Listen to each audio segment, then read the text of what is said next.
ओम शांति।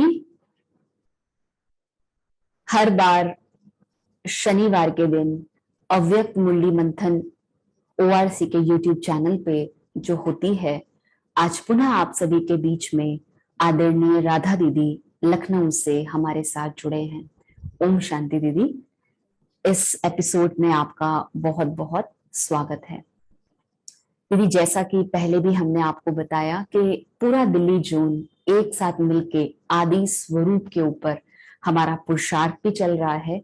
और आदि स्वरूप क्या है, और बाबा ने जो आदि स्वरूप में हमें सर्व गुण संपन्न 16 कला संपूर्ण, तो गुणों के ऊपर जो हमारा देवताओं का गायन है, उन गुणों के ऊपर मुरलियों का मंथन और मनन चल रहा है।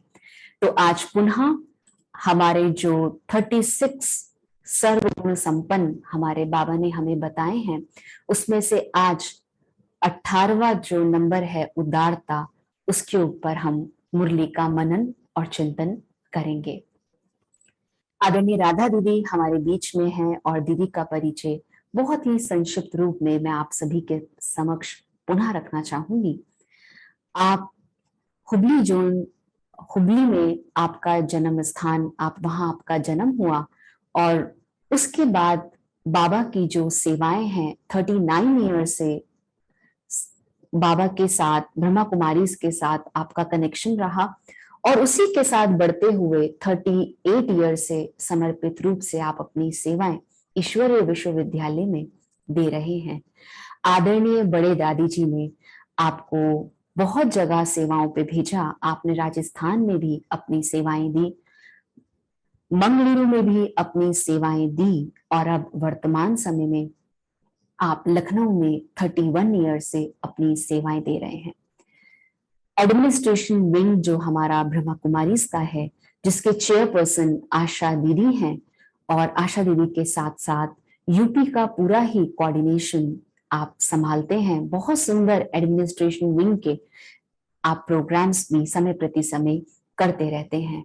इतना ही नहीं, हमारे बाबा और हमारी मम्मा लखनऊ में भी सेवा के निमित्त जाना बहुत होता था और आदरणीय राधा दीदी ने भी जहां जहां मम्मा और बाबा रहे, वहां पर भी आपने अपनी सेवाएं दी हैं। तो आज दीदी से ही सुनते हैं, क्योंकि जैसा गुण है वैसा ही आपका व्यक्तित्व मैंने पर्सनली भी देखा है। क्योंकि जब आपका ओआरसी भी समय प्रति समय आना होता है, कुछ प्रोग्राम्स होते हैं, तो खास आदरणीय दीदी आशा दीदी आपको बुलाते हैं। तो दीदी, आज की बाबा की मुरली जो है बहुत सुंदर है, और उस मुरली में उदारता बाबा ने क्यों कहा, वो हम आपसे पूछना चाहेंगे। तो आज की मुरली है आकार में निराकार को देखने का अभ्यास। जैसा कि आप सभी स्क्रीन पे भी देख रहे होंगे, जो भाई बहने इस अव्यक्त मुरली को सुन रहे हैं, आकार में निराकार को देखने का अभ्यास। अव्यक्त मुरली की डेट है 28 जुलाई 1971, और आज भी देखें तो जुलाई का महीना चल रहा है और सैटरडे का दिन है जब हम इस मुरली को आदरणीय राधा दीदी के साथ ले रहे हैं। तो आदि स्वरूप में दीदी उदारता को बाबा ने इसमें बहुत सुंदर स्पष्ट किया, लेकिन उससे पूर्व मैं आपसे ये जानना चाहूंगी कि बाबा ने यहाँ पे कहा कि 3 पार्ट अपने पक्के करो। पार्ट, उसमें पहला पार्ट बाबा ने कहा कि हम आत्मा हैं। तो आकार में निराकार को देखने का अभ्यास, दीदी पहले इसी लाइन को हमें क्लियर कर दीजिए कि ये क्या है, कुछ एग्जाम्पल से हमें इसको समझाइए। आपको शांति। बाबा की बहुत प्यारी सुंदर सी मुरली चली है, आकार में निराकार को देखने का अभ्यास। क्योंकि हम आकारी दुनिया में रहते हैं, हमारे आसपास के जितने भी लोग हैं आंखों से दिखाई देते हैं, लेकिन सत्य ज्ञान से हमें पता चला हमारा मूल स्वरूप अनादि स्वरूप ज्योति स्वरूप। तो जब आत्मनिश्चय करके आकार में निराकार को देखने का बाबा ने एग्जाम्पल कितना अच्छा अपना ही दिया। खाने का एग्जाम्पल दिया, भोजन करते समय भी कौन सी स्मृति रहती है, पर खाना हम पेट को खिला रहे लेकिन स्मृति श्रेष्ठ। और बाबा भी जब आते हैं आकारी दुनिया में, साकारी दुनिया में आते हुए भी बाबा क्या देखते हैं, हर एक बच्चे को, हर एक आत्मा को देखने का अभ्यास है। क्यों कहते हैं बाबा बार बार निराकार की देखते हैं? निराकार आत्मा माना सर्व गुणों से, सर्व शक्तियों से आत्मा। जहाँ हम साकार में आएंगे, देह की तरफ हमारी दृष्टि जाना माना हमारा ड्रेनेज स्टार्ट हो जाएगा। हम फुलफिल होना चाहते हैं। जैसे आज आपने कहा ना उदारता, उदारता का गुण हमारे अंदर तब आएगा जब अंदर से हम खुद फुलफिल होंगे। जब हमारा अभ्यास आत्म स्वरूप में रहना, आत्मा को देखने का जब अभ्यास होगा, तो आत्मनिश्चय करेंगे, तभी परमात्मा पिता से संबंध जुड़ेगा, तभी हमारे अंदर वो सारी शक्तियां, सारे गुण भरे हुए होंगे। तो जब हम फुलफिल तभी हो पाएंगे। तो ये अभ्यास हमारा रहेगा पहला पाठ। इसको देखो बाबा ने 2 पेज तक इसी बात को, पहले लेसन को ही बार बार सीढ़ी के खेल के साथ भी दिखाया, अवस्था के साथ भी दिखाया। क्योंकि ये जो समय है हमारा वानप्रस्थ में जाने का समय, वानप्रस्थ अवस्था, ये सारे बचपन का खेल है। देह को देखना, देह के स्वरूप को देखना, देह से बातें करना। बाबा कहते हैं जो अतीन्द्रिय सुख का अनुभव है तभी हो पाएगा जब हमारे निराकारी अवस्था में, निराकारी अवस्था से संगम। ये भी हम नहीं कहे, अभी हम अभ्यास कर रहे हैं, लास्ट में जा करके हमारी उस निराकारी अवस्था का अनुभव करेंगे। बाबा ने कहा ऐसा नहीं सोचो, अभी का अभ्यास, जब ये अभ्यास होगा आत्मा अतीन्द्रिय, निराकारी स्वरूप माना इंद्रियों से अतीत, तो इंद्रियों से अतीत अतीन्द्रिय सुख की अनुभूति तभी हो सकेगी। अगर जहाँ इंद्रियों में रहेंगे, इंद्रियों से रिलेटेड खाना है, पीना है, सोना है, देखना है, इसका रस आएगा, कहीं ना कहीं हम डिप्लीट करते, हमारा ड्रेनेज होता चला जाएगा। और जहाँ निराकारी स्वरूप इस कॉन्शियस से डिटैच हो जाएंगे, तो हमारा अतीन्द्रिय सुख जो हमारे इस ब्राह्मण जीवन का वरदान है, अगर अभी नहीं करेंगे तो फिर बाबा कहते कब करेंगे? क्या लास्ट समय का इंतजार करेंगे? लास्ट समय में जा करके करेंगे, फिर डिले होता चला जाएगा। अभी बाबा ने कहा स्ट्रिक्टली यही सोचो कि मुझे अभी ही इस अभ्यास को करना। फर्स्ट लेसन आकार में रहते हुए निराकार के देखना। सेकंड बाबा ने कहा कर्मेंद्रियों पर, कोई भी कर्मेंद्रिय अपनी तरफ आकर्षित। थर्ड बाबा ने कहा कि व्यर्थ संकल्प पर विजय प्राप्त कर। इन तीनों पेपरों को हमें क्रॉस करना पड़ेगा। लेकिन इसका जो फाउंडेशन है ये निराकारी अवस्था है, जो मुझे बाबा के नाम समझ में बार बार देखिएगा 2 पेज तक बाबा ने इसी फर्स्ट लेसन को ही हमें पक्का किया। बहुत सुंदर दीदी, आप बहुत सुंदर बता रहे हैं, लेकिन पूरा हमें इतना अच्छे से पहुंच नहीं पा रहा है। आप थोड़ा सा अपनी आवाज को भी बढ़ाएं, और हमारे भाई बहनें जो सुन रहे हैं थोड़ी सी वॉइस को आप बढ़ाएं दीदी, क्योंकि शायद लग रहा है पहला पार्ट जो आप बता रहे हैं उसमें आप पूरे स्थित हो गए हैं, और हम तक वो चीज इतना क्लियरली पहुंच नहीं पा रही है। तो बहुत सुंदर जो समझ में आया, आवाज कम, 3 पार्ट जो बताए उसमें पहला कि मैं आत्मा हूं, और दूसरा कर्मेंद्रिय कर्मेंद्रिय जीत, और तीसरा बाबा ने बहुत सुंदर उसने बताया कि जैसे जैसे हम कर्मेंद्रियों के आकर्षण से परे हो जाते हैं, वैसे वैसे ही हम, तीसरी बाबा ने बहुत सुंदर बात बताई, उसको हमें और क्लियर करते हैं कि व्यर्थ संकल्पों और विकल्पों पे के ऊपर हम विजय प्राप्त करते हैं। तो ये बाबा ने एक चीज इसमें कही कि जब अपने को ब्रह्मा कुमार समझेंगे, तो फिर ये जो सेकंड सीढ़ी है कर्मेंद्रियों का आकर्षण, उससे भी पार हो जाएंगे।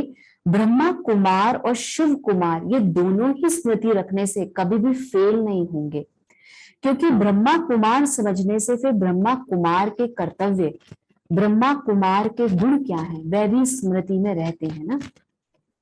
तो बाबा ने दीदी इसमें, तो अब दूसरी और तीसरी सीढ़ी क्रॉस करके पास विद ऑनर बनने के समीप आने के लिए ये भट्टी की है।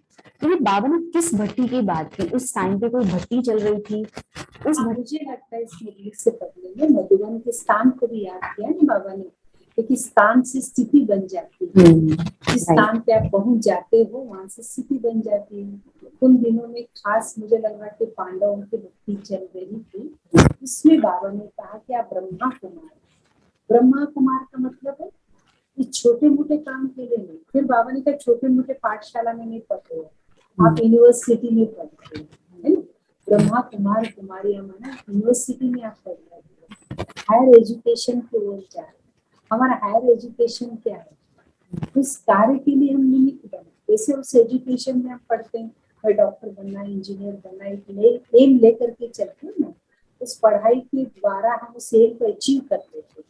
तो यहाँ बाबा ने एक यूनिवर्सिटी कहा, और इस यूनिवर्सिटी में पढ़ाने वाला कौन है, ब्रह्मा कुमार कुमारियां, ब्रह्मा की संतान।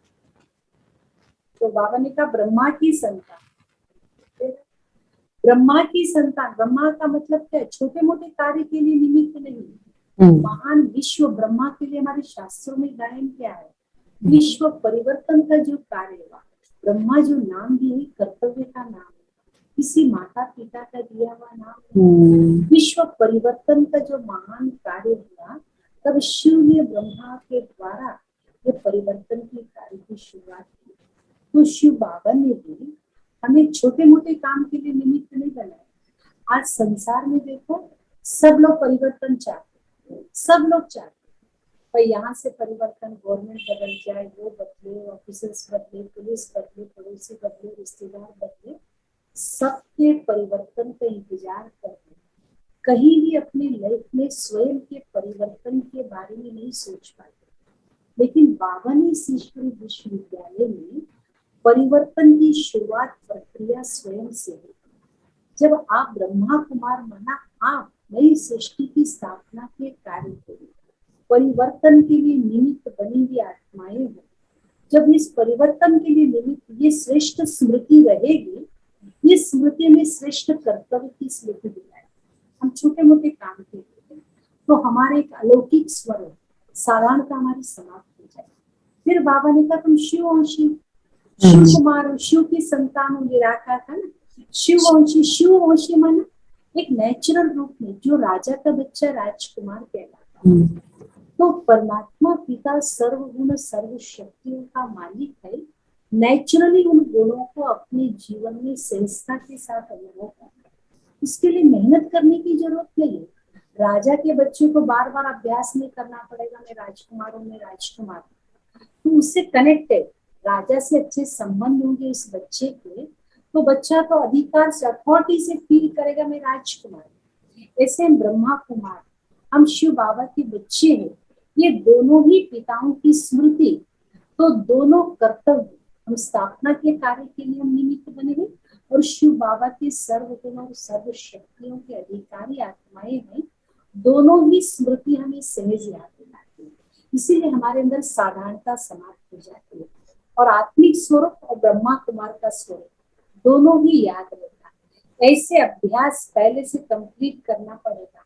ये नहीं कि हम लास्ट में जाकर के, क्यों बाबा ने कहा कि ये श्रेष्ठ कर्तव्य, लास्ट में जाकर कर्तव्य की शुरुआत है।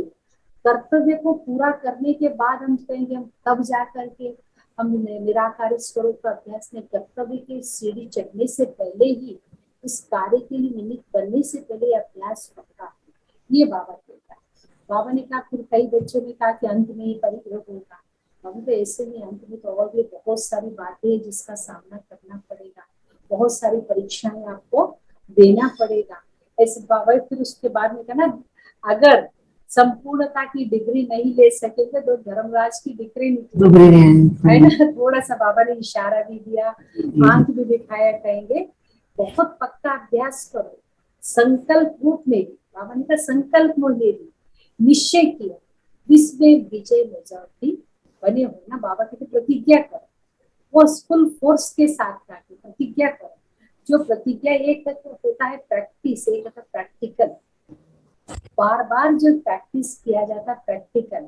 फिर बाबा ने रिजल्ट के रूप में देखा, कई बच्चे प्रैक्टिस में लगे हुए, कई बच्चे प्रैक्टिकल स्वरूप में देखा। अब प्रैक्टिस के बजाय बाबा क्या चाहते हैं, बच्चों से प्रैक्टिकल स्वरूप देखना चाहते हैं।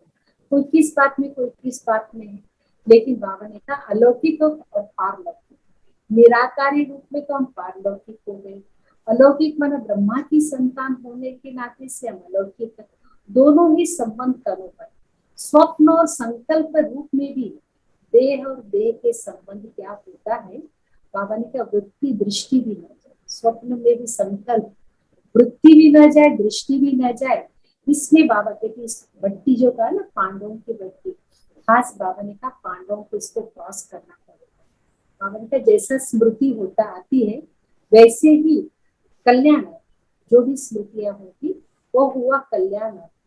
बात तो मधुबन भट्टी में रहती, मधुबन भट्टी में जो आए हुए भाई बहनों को बाबा कहते ये सीढ़ी क्रॉस करनी पड़ेगी 1 सेकेंड में। बाबा कहते 1 सेकेंड की बात है। फिर बाबा ने स्थान मधुबन देखिएगा, बाबा का घर है। जो वहां संकल्प लेते हैं वो संकल्प को चारों तरफ के वाइब्रेशन वातावरण, बाबा की कर्म भूमि है, कर्तव्य भूमि है।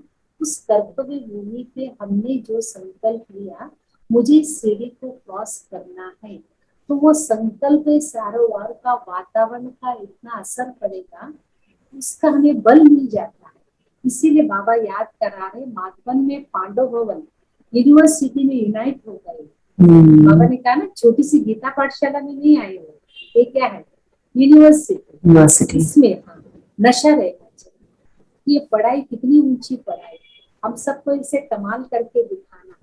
हमारे पास कोई भी आए ना उम्मीद आए, बाबा ने कहा ना उम्मीद कोई हमें हमारे संपर्क से, हमारी तपस्या के बल से उम्मीदवार बना करके हमसे उम्मीद ले करके जाए। ये बाबा कहते ऐसे पांडवों को खास से जी दीदी, बहुत अच्छा जो आपने इसको बताया कि बाबा, आपने पूरा ही बाबा ने जो मुरली में कहा उसको बहुत अच्छे से दीदी हमारे बीच में आपने स्पष्ट किया कि कैसे ब्रह्मा कुमार समझे और साथ साथ शिव वंशी समझे, तो वो आत्मिक रूप हमारा जो आत्मा की प्रैक्टिस बाबा ने कहा वो रहेगी। और जब ये प्रैक्टिस होगी तो कर्मेंद्रिय जीत बनना हमारे लिए इजी होगा।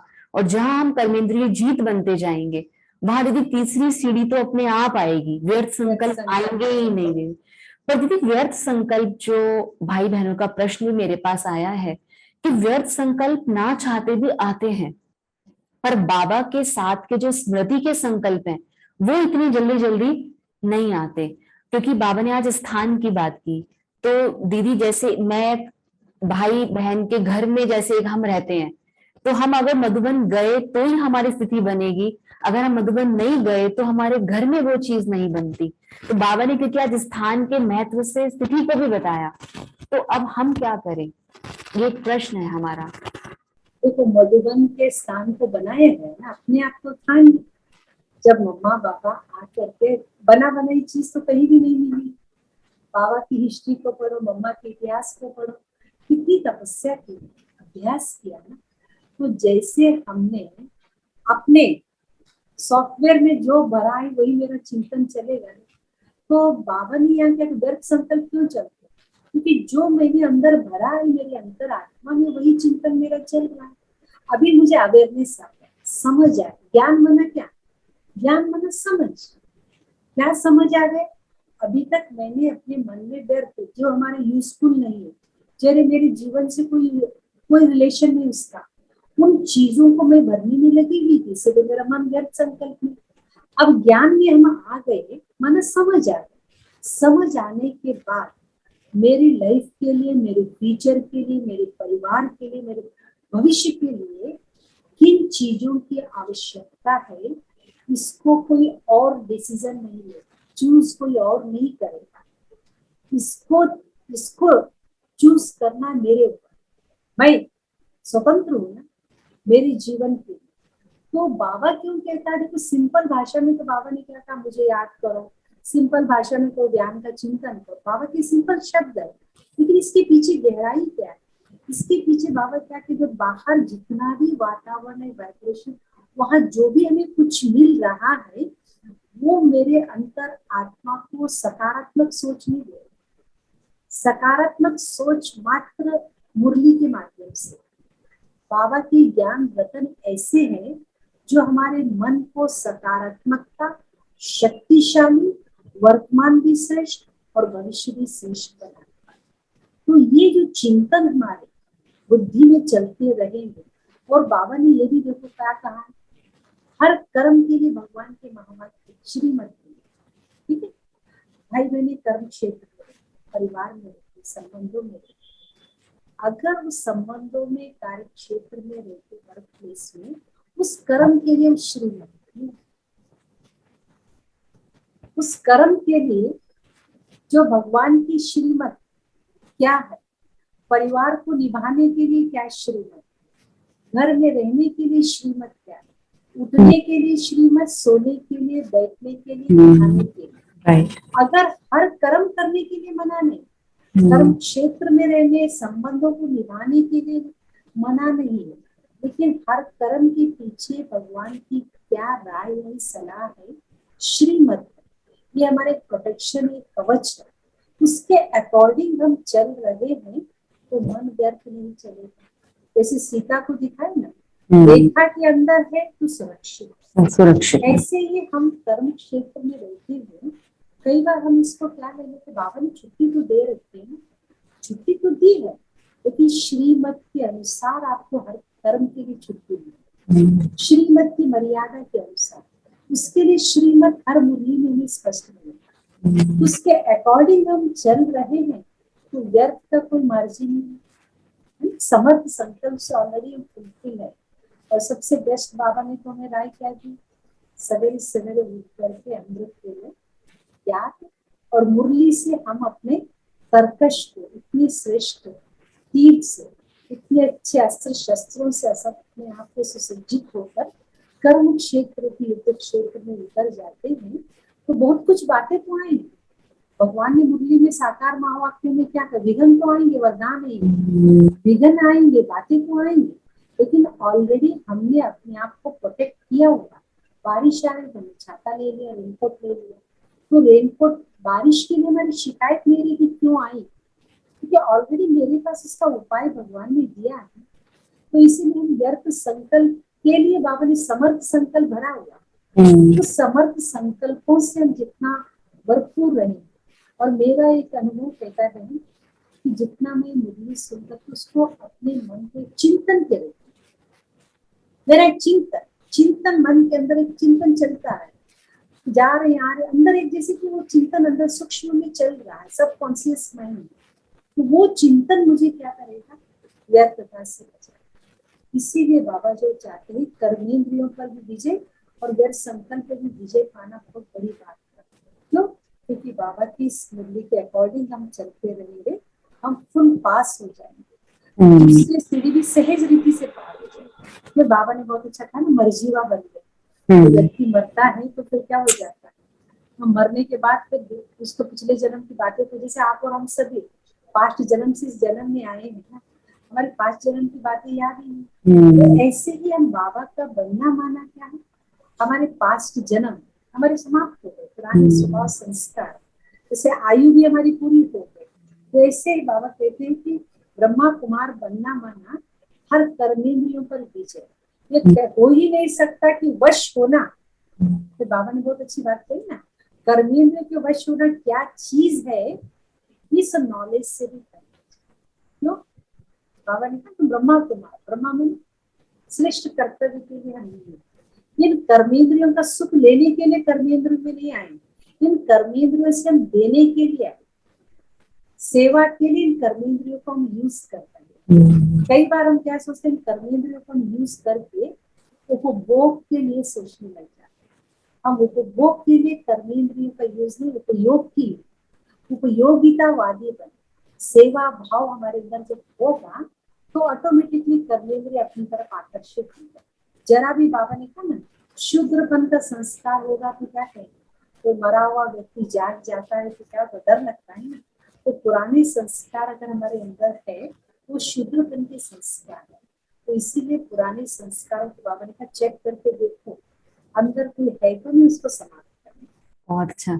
तो दीदी जैसे आपने कहा, क्योंकि समय को भी देखते हैं तो हमारे पास समय की सीमा भी बहुत लिमिटेड है और आप सबके पास बहुत सारा खजाना है जो भाई बहनें तो चाहते हैं मिलता रहे, लेकिन समय की सीमा को देखते हैं। तो दीदी अब जो उदार चित्त के लिए कहा, बहुत सुंदर आपने एक्सप्लेन किया, आत्मा का पाठ और कर्मेंद्रिय जीत और उससे अपने आप व्यर्थ संकल्प दूर। लेकिन जो मर्जीवा बनने का पाठ जो भी आपने, बाबा ने जो हमें मुरली में भी बताया और आपने उसको एक्सप्लेन भी किया, तो दीदी इन सबको लेते हुए बाबा ने आज उदारता के गुण को याद किया, तो उदारता का इससे क्या कनेक्शन है? आदि मतलब अगर हम अपने साकार से निराकार स्वरूप में जाते हैं तो उसमें उदारता क्यों क्यों चाहिए? बाबा ने उस गुण को इस मुरली में क्यों कहा? देखो, बाबा ने जो भी हमें गुण और शक्तियां किसके ऊपर, सतयुग में देवताएं देने का काम करेंगे, देने का पाठ कहाँ है? जी। देवता माना देने वाला, तो दे कहाँ पाते हैं? सतयुग में, संगम में। सतयुग में तो देने का पाठ किसी का भी नहीं है, ना देने का पाठ रहेगा ना लेने का पाठ रहेगा। तो संगम में भगवान ने हमें इतना भरा, क्यों भरा? क्योंकि देने साक्षात और साक्षात्कार बहुत कहा है ना बाबा ने।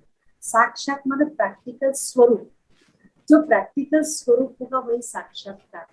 जैसे हमें अचानक जैसे शब्द यूज किया तो गुर्जर दादी जी आएगा, हम दादियों के पास जाते थे, वो कुछ कह नहीं रहे, हम कुछ मांग नहीं रहे।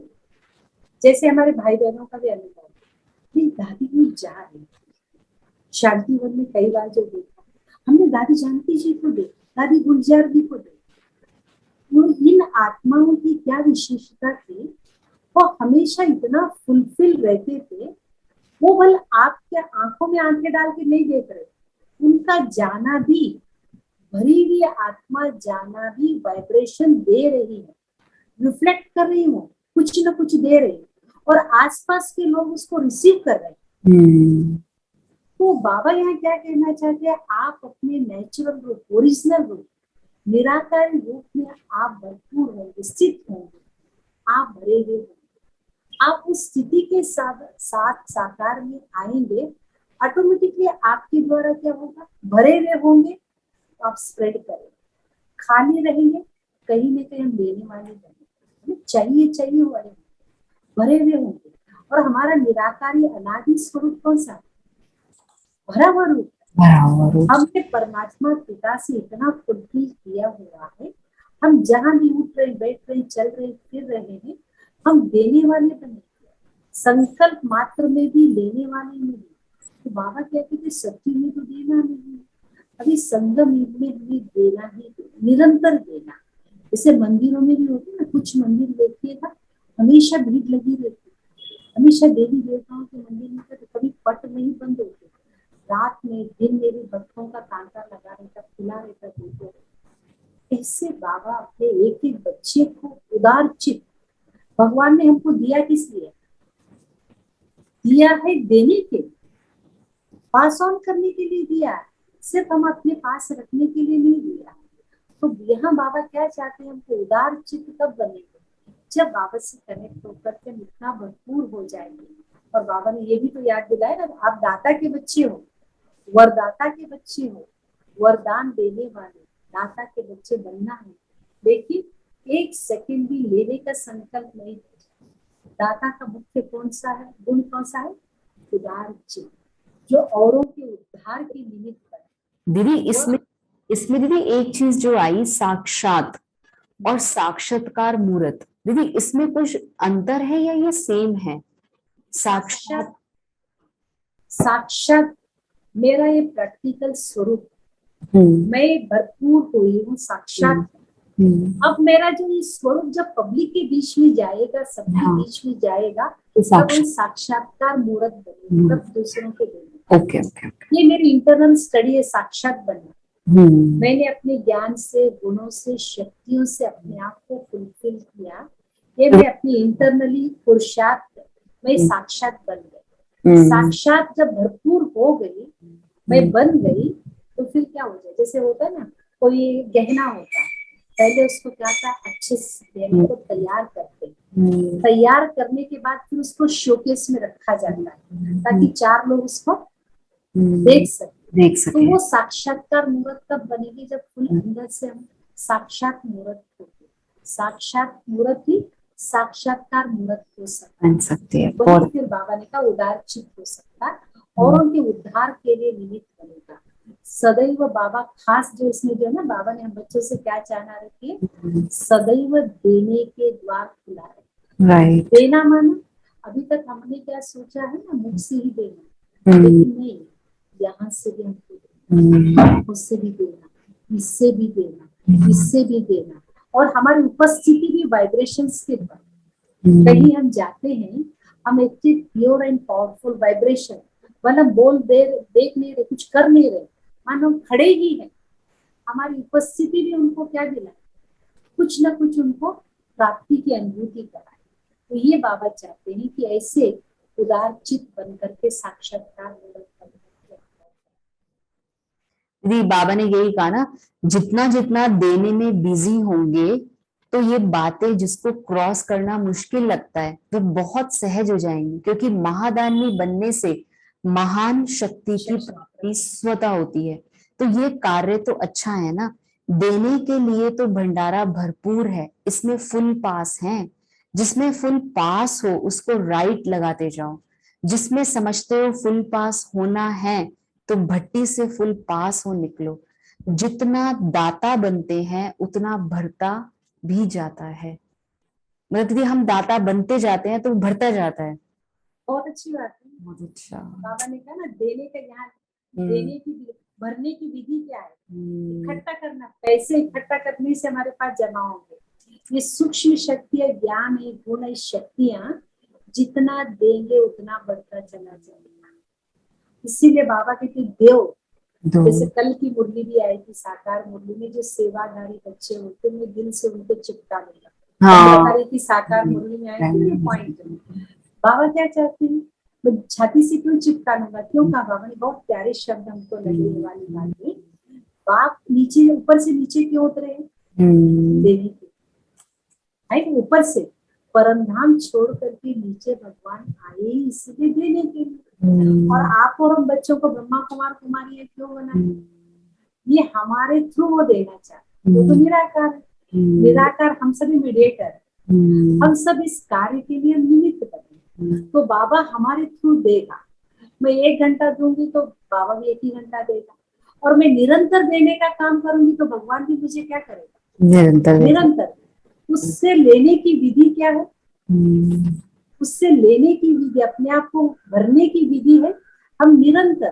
देखो ये वाली पॉइंट मुझे बहुत अच्छी लगती है, हमें भगवान ने देने के तरीके भी क्या क्या सिखाया, यहाँ से देना, यहाँ से देना।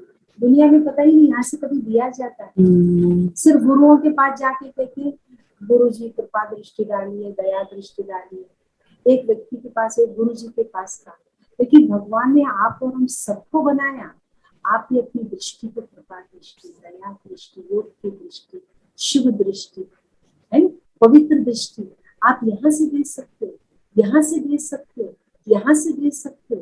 क्या नहीं दिया बाबा ने। और हम अपने उदार चित्त में क्या, आप किसी के उमंग उत्साह को बढ़ाना, किसी की खुशी को बढ़ाना, ये भी तो देना हुआ है। जो अंदर भरा हुआ होगा हर चीज वो देने का काम करेगा। ये बाबा उदार चित्त के रूप में हमारे हर बच्चे को देखना चाहिए, एक एक बच्चे को ऐसा भंडारा भरपूर करना चाहता है। ये बाबा कहते निरंतर रूहानी सेवादारी, टाइटल भी दिया ना, इसे देने वाला ही। दीदी हम क्वेश्चन करते हैं ना, हम ब्राह्मण बच्चे, क्योंकि हम सब घर में रहते हैं, परिवार में रहते हैं, दीदी आपके पास आते भी हैं, यहाँ पे भी आते हैं, कब तक दे, कितना दे, देते ही रहे। तो बाबा ने आगे वो भरपूर कर दिया कि देते जाओ, खजाने देते जाओ, बाबा भरपूर करता जाए। वंडरफुल है। हम क्या कहते स्थूल चीजों को देना समझ लेते हैं, लेकिन भगवान ने जो सूक्ष्म चीजें बताई ना, और निरंतर देखिए ह्यूमन नेचर को, आत्मा इस संसार की नाटक का खेल, हम निरंतर हमारे द्वारा तो चीज निकल रही है ना, यहाँ से दृष्टि निकल रही, चिंतन चल रही, जा ही तो रही, आत्मा से तो निकल रही ना, स्प्रेड हो रहे ना, वाइब्रेशन निकल रहे, नहीं निकल रहे। ज्ञान हमें भगवान ने क्या सिखाया, आप न भी करो तब भी आपकी दृष्टि से तो जा रहा है कुछ, यहाँ से चल रहा, जा रहा है। भगवान ने यहाँ कहा कि आप उदार चित्त बन करके यहाँ से ज्ञान के vibration, pure vibration, powerful vibration देना, ये नेचर, हम सबका नेचर है, निरंतर देता। अच्छा नहीं देंगे तो बुरा देंगे, अच्छे बोलने बोलेंगे तो बुरे बोलेंगे, अच्छी दृष्टि में तो बुरी दृष्टि जाएगी। सिर्फ हमने थोड़ा चेंज कर दिया, ज्ञान की समझ से हमने अपने सॉफ्टवेयर को चेंज कर दिया। क्या चेंज कर लिया, हमें पवित्र दृष्टि, पवित्र भावना रखना, पवित्र बोल देना, उत्साह देना, ज्ञान देना, तो ये जो देने की प्रवृत्ति है, तो और दूसरी बात बाबा ने कहा कभी भी गिनती नहीं, कब तक जो शब्द आता है ना गिनती में आता, हमने तब भी लिया था, आज भी दिया, परसों भी दिया, जब 1 2 3 गिनती करते हैं तो संख्या में दिखाई जाती मेरा जैसे बाबा ने कहा ब्रह्मा कुमार माने क्या, शिव कुमार माने क्या, है ही इसी काम के लिए, कब तक शब्द नहीं है। सूरज कहेगा नहीं कि भाई हमें कब तक रोशनी देनी है, इसका काम ही क्या है, सूरज तुम्हें जलते ही रहना है, जैसे रोशनी देते ही रहना है, हमारा भी काम है देना ही। कभी सूरज तो नहीं कहेगा, कभी वो छुट्टी तो नहीं मांगेगा। इसलिए हम सभी ज्ञान सूर्य के बच्चे, मास्टर ज्ञान सूर्य है, तुम्हें देते ही रहना, देते ही रहना, देते ही। बहुत सुंदर दीदी, बहुत अच्छा लगा। लग नहीं रहा दीदी मुरली को ना, ऐसा लग रहा है कि चलते जाएं और लेते जाएं आपसे बहुत सारी चीजें जो आप अपने अनुभव से भी बता रहे हैं, और बाबा ने उसको इतने अच्छे से स्पष्ट किया। और जो 3 पाठ के बाद बाबा ने कहा उदार चित, तो उदार चित भी हम सिंपली ऐसे नहीं हो पाएंगे, उसका भी पुरुषार्थ है। जो पुरुषार्थ बाबा ने हमें 3 स्टेप्स में बताया, स्थिति, तो उसको स्वरूप बनने के लिए, जैसे कहा कि साक्षात तो हैं, लेकिन साक्षात्कार मूर्त बनने का भी समय है, जो बाबा हमसे चाहते हैं। तो बहुत सुंदर दीदी, आपने आज का जो आदि स्वरूप के ऊपर जो गुण चल रहा था हमारा उदारता, आप उस उदारता की मूर्त हमारे सामने बैठे हैं, और लग रहा है कि सच्चे रूहानी सेवाधारी बन के हम अपनी सेवा भी करें और पूरे विश्व की भी हम सेवा करें। तो बाबा सबसे पहले अव्यक्त मुरलियों को जब भी देखते हैं दीदी, तो बाबा बार बार हमें अपने पे ध्यान खिंचवाते हैं, और अगर हम साकार मुरलियां देखते हैं तो बाबा उसमें सेवा की बातें पे ध्यान दिलवाते हैं। तो बहुत अच्छा लगता है। धारणाओं को मजबूत करने के लिए ये बाबा की अव्यक्त मूल्यों का मंथन और मनन आप बड़ों के साथ ऐसे ही हम चलते रहें। और आपसे पुनः रिक्वेस्ट रहेगी कि और अच्छी आवाज में हम नेक्स्ट कभी आपके साथ बहुत अच्छे से इस एपिसोड को और भी आगे। तो थैंक यू। लास्ट में कहना जी चाहूंगी, जी जी। वर्तमान जो समय चल रहा है, कोई भी ज्ञान सुनना नहीं चाहता, ज्यादा ज्ञान की आवश्यकता नहीं है। इस समय हर आत्मा हमारे द्वारा स्वरूप एक रोल मॉडल है। जैसे आज बाबा ने कहा ना साक्षात्कार, सचमुच में देखो बाबा की 71 की मुरली, आप देखो आश्चर्य, 71 की मुरली। जब मैं पढ़ रही थी तो मुझे ऐसे लगा 71 की मुरली, संसार में कोई भी 71 का लौकिक कोर्स किसी स्कूल कॉलेज में नहीं चल रहा, कहीं किसी स्कूल में कॉलेज में 71 की पढ़ाई नहीं चल रही, लेकिन ईश्वरीय विश्वविद्यालय की वंडरफुल पढ़ाई है कि आज भी हमारे लिए रिलेवेंट, इसको प्रासंगिकता कहेंगे। एक एक शब्द हमें साक्षात्कार मूर्त करने की प्रेरणा दे रहा है।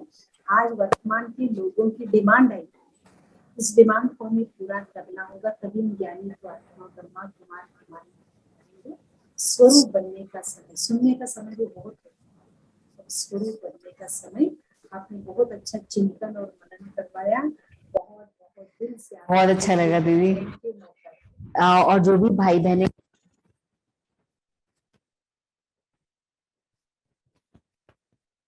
के प्रश्नों को लिया है, और अगर आपको फिर भी लगता है इस मुरली के हिसाब से कोई प्रश्न और रह गए हो, तो आप लाइव चैट पे हमें प्रश्न भेज सकते हैं। नेक्स्ट एपिसोड में जो भी हमारे साथ आदरणीय दीदियां या भाई सब रहेंगे, हम इसके उत्तर, जो आपके प्रश्न है इसके उत्तर उनसे जरूर लेंगे। तो थैंक यू दीदी। और 2 मिनट का हम जो स्वरूप आपने कहा कि इस अंत समय में कोई सुनना नहीं चाहता, हमारे से देखना चाहते हैं, स्वरूप देखना चाहते हैं, और हमसे वो शक्ति लेना चाहते हैं, तो 2 मिनट हम उस शक्ति और स्वरूप का हमें भी अनुभव कराएंगे।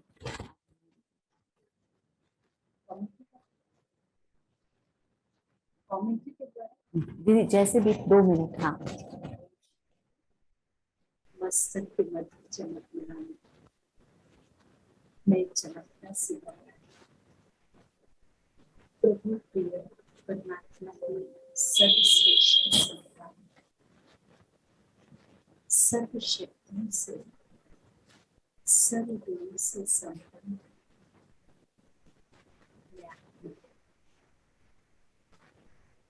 प्यारे बाबा, सर्वश्रेष्ठ बच्चों, मेरा मूल स्वरूप, अनादि स्वरूप, जिसमें पिता परमात्मा सारी शक्तियां होती, उसी शक्ति में गुणों को लेकर इस साकार सृष्टि ब्रह्मा ब्रह्मा कुमार विश्व परिवर्तन के महान कार्य के लिए सारे विश्व में प्यारे बाबा के द्वारा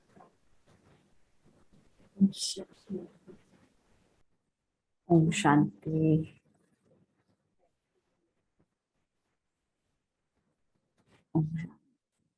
थैंक यू दीदी सो मच। और आपने हमें समय दिया, लेकिन आज हमें थोड़ा सा आपकी आवाज हम सब भाई बहनों को कम लगी, क्योंकि लग रहा था कि वो स्वरूप आपका बन रहा है और हम बस उस स्वरूप को देख रहे थे और उसका बहुत अच्छा अनुभव हम ले रहे थे। सो होप और नेक्स्ट हम दोबारा जल्दी से फिर से नेक्स्ट सैटरडे के दिन हम मिलते हैं। और तब तक के लिए इस अभ्यास को जो दीदी ने आज खास हम सबको बताया और बाबा ने हमको मुरली में एक्सप्लेन भी किया, तो आज हम खास इस हफ्ते तक इस अभ्यास को अपनी स्मृति में रखें, क्योंकि स्मृति में रखेंगे तो स्वरूप उसका ऑटोमेटिकली हम बन जाएंगे। ओम शांति दीदी, थैंक यू।